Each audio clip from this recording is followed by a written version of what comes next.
Sometimes games are like magic, which is amazing, but also confusing. How does it all work? That was cool. That was actually The super amazing cool. thing about games is that they can make you It's experience so things that bright in seem here. completely impossible in the real world. I think you there's like no that screen better tearing? example for this than so-called non-Euclidean games. They seem to bend reality, and it looks like they completely change the laws of nature you're familiar with in real life. Games like AntiChamber, Superliminal, and even Portal show what a mind-boggling Ugh. experience games can deliver. They're often described Yeah? as Look at that screen tearing. non-Euclidean, Let's go. but what does that mean exactly? Let's start with your everyday Euclidean geometry. By the way, Portal was like one of the greatest games of all time. I loved Portal. Portal is just like so good, it makes me just happy. Happy as can be. Without going too much into the math behind it, Portal top 10 game all time. Changed my mind. you could think of Euclidean geometry as a geometry they teach you in high school. Certain rules that apply here apply specifically to the Euclidean world, rules which likely seem completely logical to you. To give you an idea of what we're talking about, let's go over some of the... Someone says, what about Portal 2? The thing is you can't... The genie was already out of the bottle by the time Portal 2 came. You know what I mean? The thing is that Portal was a game in which I didn't even have like a state for in my brain. But Portal 2, I already had an expectation coming into it. So when I played Portal 1, it was incredible, right? rules. First, we say the shortest possible line between 2 points is one without curvature. You can see how introducing any curves on this line would make it longer. So, Forgot about airplanes traveling to places around spheres, dummy. rule number 1, Got him. a straight line is the shortest line between 2 points. Next, Got we 'em. say that 2 parallel lines are at all times the same distance from each other, no matter how far they stretch. Makes sense, right? We can stretch these lines as Damn it, I should have used that as an opportunity to promote flat earth theology. Because that would have been such a good time. If we were on a sphere, then a straight line wouldn't be the shortest distance between 2 points. far as we want, but they will always be the same I'm such a distance from each loser. other. Rule number 2, parallel lines are a constant distance from each other. Finally, we're going to look at triangles. In Euclidean geometry, we say that the angles in triangles always add up to exactly 180 degrees. Something you might still remember from school. I do. Rule number 3, the angles in triangles always add Hell up to yeah. 180 degrees. Keep in mind that in reality there are actually 5 rules called Euclid's postulates, which describe I've been meaning to go get my postulate checked out, by the way. I've never done that. I've just always been really kind of nervous to go to the doctor, and do that. But, at like some point, at some point you got to do it for your health. Get your postulate exam going on. It's just a requirement. the Euclidean world. For now, we can just focus on these few simplified rules. Okay.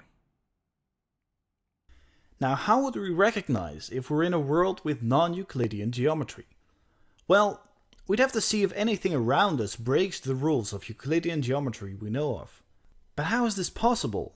How could 2 parallel lines ever cross or diverge? Or how could the shortest route between 2 points not be a straight line? Yeah. Well, luckily, the answer isn't very complex. The most important observation is that the rules of Euclidean geometry only apply to a flat world. oh, I just They realized I only had work music on a on this flat whole piece time. of paper. As soon as we bend the paper or we try and draw our examples on a sphere, our rules no longer apply. You see that That's a really crappy sphere. I'm not a math magician, but I'm just saying that's a turn up, okay? I saw that in Mario 2. You use them all the time, you hold them above your head, and you throw them, okay? the rules we set before no longer hold as soon as we introduce a curved space. For example, try connecting 2 points on a sphere. The shortest distance between those points is no longer a straight line. Or try looking at 2 parallel lines. Suddenly they start to get closer and closer together. That's right. What about our triangle rule? Well, take a look at this. Suppose we take a ball and we wrap an elastic band around it. North Pole to South Pole. Now take The old North Pole to South Pole. I've been there. another elastic band and wrap it around the equator of the ball with a 90-degree angle to the first one. Finally, take a third elastic band and wrap it around a ball in such a way that it's orthogonal to shoot, both that's 270 elastic bands, degrees. like so. The way we've done it, all rubber bands make angles of 90 degrees with each other. Oh no! However, My life is ruined! Is that an Xbox logo? Why is my life ruined? Oh no! Oh no! I've never once thought about this, but I can just see the 270 staring me in the eyeballs right now. if we look at one of the triangles we formed, we can see that we make three 90-degree turns to form a single triangle. Stop it! This means the angles of our triangle now add up to 270 degrees, instead of the 180 degrees we had in Euclidean space. Generally, when we're talking about non-Euclidean geometries, we're talking about such curved spaces. Two possibilities are usually mentioned. Does that mean a triangle? Does that mean a triangle contains the space of somewhere between 180 and 270, depending on how big it is?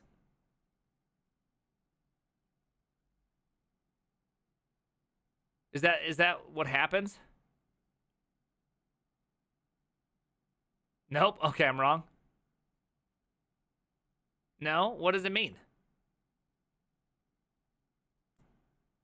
Can contain 360?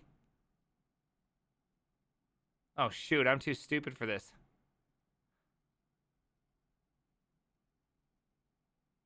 That's how I feel right now. Hyperbolic and spherical space. In hyperbolic space, parallel lines diverge, like we're drawing on a saddle shape.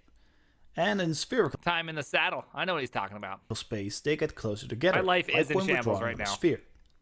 A fantastic visual example for what hyperbolic and spherical spaces might look like are these great visualizations by Twitter user XenoRogue. Let's go, For instance, XenoRogue. take a look at these snowballs in hyperbolic space.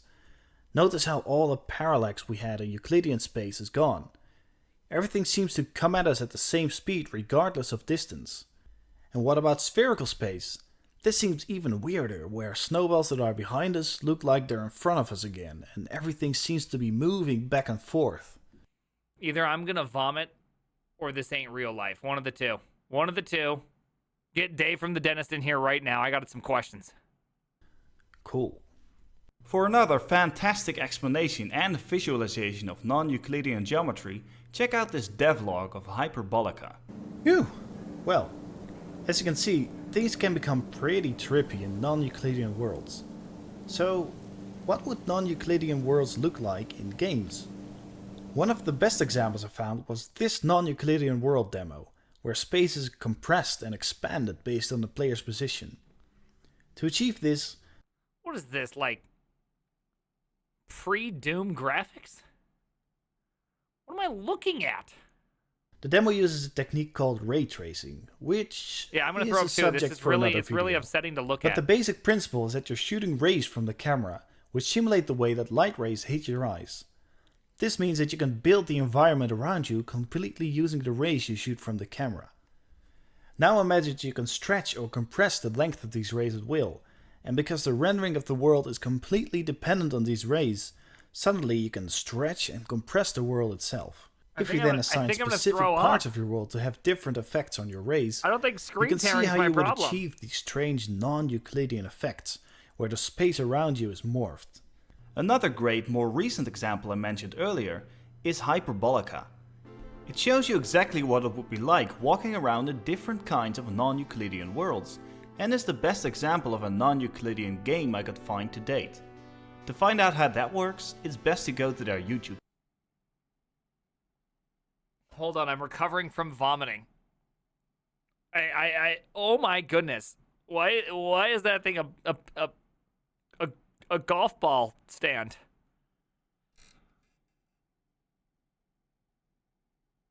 I've lived in non-Euclidean space one time. I drank a lot of LSD, and I saw non-Euclidean space once.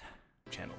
They have some great devlogs explaining the inner workings of their game as well as the theory behind it. But most games you see with seemingly non-Euclidean behavior achieve their effects in a different way. What? Relying much more on clever tricks and a lot of smoke and mirrors to create the effect of impossible worlds in traditional game engines. But that is precisely why game development is so interesting. So, let's take a deeper look at two popular non-Euclidean games and uncover their secrets. The first example most people think of when mentioning non-Euclidean games is AntiChamber. That's not surprising, as the entire game is built around mind-bending and counterintuitive puzzles, some of which even seem to defy the logic of space itself. Well, it's time to lift a bit of the curtain and see how it's done. We'll start with the stairs illusion. The puzzle goes like this. You see two sets of stairs, red and blue. You pick one of them, you walk down, turn a corner, and you see the same set of stairs. Okay, so this time you think you got it, and you pick the other staircase. You walk down, turn a corner, and... Just multiple levels, that's all that is, dog. There ain't nothing. There ain't nothing going on here. Just standard multi-level platform here. Same thing.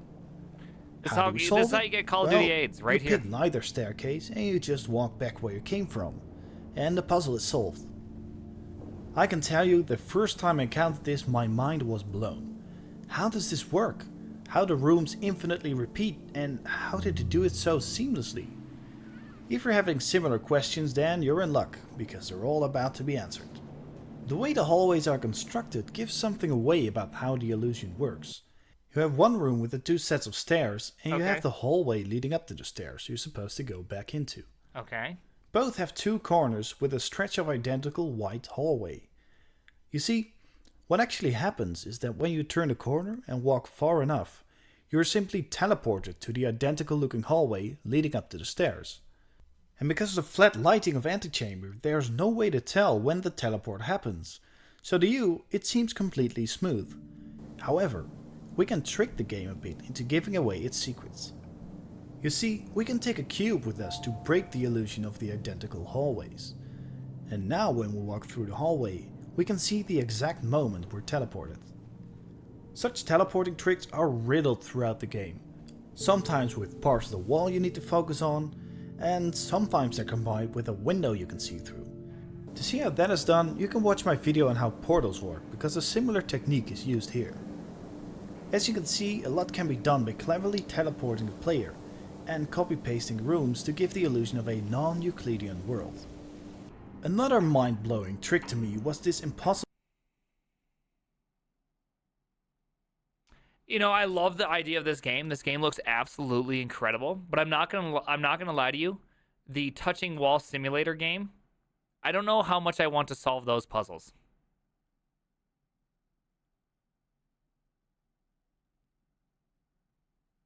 You know what I mean? I'm not sure if I want to just go touch walls for a while. It's kind of like Tarkov. You know, I don't really want to just do looting simulator followed by spreadsheet management simulator, right? Like I want something a little bit more. You know, I need don't touch grass, touch walls. I need something a little bit more in there. I mean, this is super cool, but cube in the museum. I don't know if I... On every side you see a completely different scene. But how is that possible? It looks like multiple scenes exist in the same space. Isn't that just like well, cameras? The trick is very simple, but it does require some knowledge beforehand. You see, the graphics... Isn't that just how... Shame. Is it shame? Bisco, is it shame? I can't spell either, that's fine. Copying my joke? Wait, which joke? Can't you just render different things? How do magnets work? How do magnets work? Card in your computer gives us a little buffer which can mask and discard pixels on our screen. Oh. Usually, this buffer is used to mask out parts of our screen with stencils. Therefore, this buffer is called the stencil buffer. What can we use it for? Well, think for example of rendering a rear view mirror in a game. You don't want to draw the entire rear view of the car on top of the frontal view. You just want to draw it in this tiny rectangular mirror. For this, we can define a stencil. Using that, the rear view will only... That looks like such a shitty game that they're playing right now. This game looks awful. You're like driving all slow. This T-Rex clearly should catch up to you. And yet here you are, you're not even getting away from it. Be rendered in parts that overlap with the stencil. Pretty handy. But game developers always like to abuse the tools they're provided with. Which is how this illusion was created. What is this game? You see, the stencil buffer can have multiple channels. What is to illustrate, let's say we have a red channel, a blue channel, and a green channel. A stencil assigned to the red channel will only render objects assigned to that same red channel. So if we look through a panel with that stencil buffer, we'll only be able to see objects in the red channel. Alright, now we create 2 more of these panels, one for blue and one for the green channel. And if we stick these panels around a cube and place our objects inside, This seems so we can exciting. see the illusion unfold. Multiple rooms within the same space. Wow, it's like magic. Wow. I agree. This is magic to me. I mean, to me, this is sufficiently magic, but still, wow. Another game that blew people's minds was Superliminal, especially their forced perspective mechanic. The idea is that you pick up objects, and while their perspective size remains the same, their real size changes dramatically. Oh, yeah. So objects that appear really big Oh, really I wanna are play that that. big in the game I world. want to play that Pretty game. cool. So how does it work? Well, this is everything to do with the angular diameter. I want to play that Or in game. other words, the apparent size of an object in your view. The trick is to keep this angular diameter the same regardless of the distance to an object. So how does it work? Well, if we look at the formula, we can see the angular diameter is determined Why by is the answer always arctan? Why is it always arctan? 2 variables, diameter and distance. The way to keep an object Easy the same formula. apparent size while its distance changes is really Obviously, give it the big D twice, the little d once. Everybody Simple. knows that. The scale of an object always scales together with its distance to us. So if the distance is twice as far, we just make the scale twice as big. And if the distance is halved, then make the scale half the size. This ensures our object always stays the same size in our field of view. Now, the way we get our forced perspective effect is like this.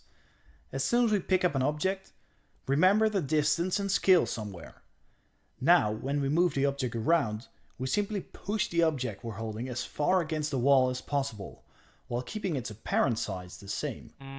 As we remembered the starting size and distance, all we need to do now is check how far the object is, and compare that to our starting distance. The ratio between the current distance and the starting distance is how much we should scale our object. And voila!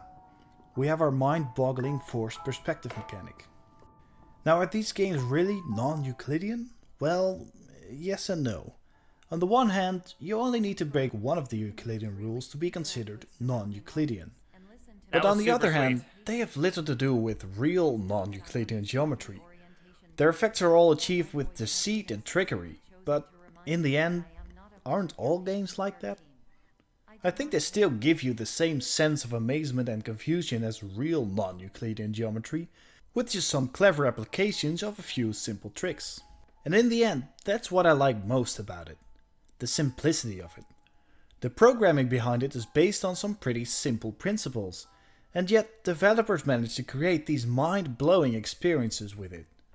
To me, that is the most beautiful thing about game development.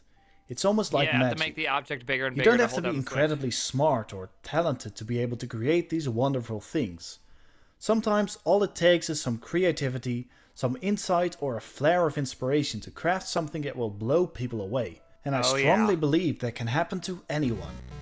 All you need is a love to create and a passion to learn. So keep creating and keep learning, everyone. And if you've come this far, you can at least say that you're already a bit wiser.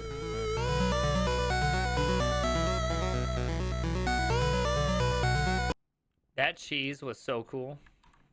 That cheese, okay. You know what? You know, I just sent her text and divs, okay? I just sent her text and divs.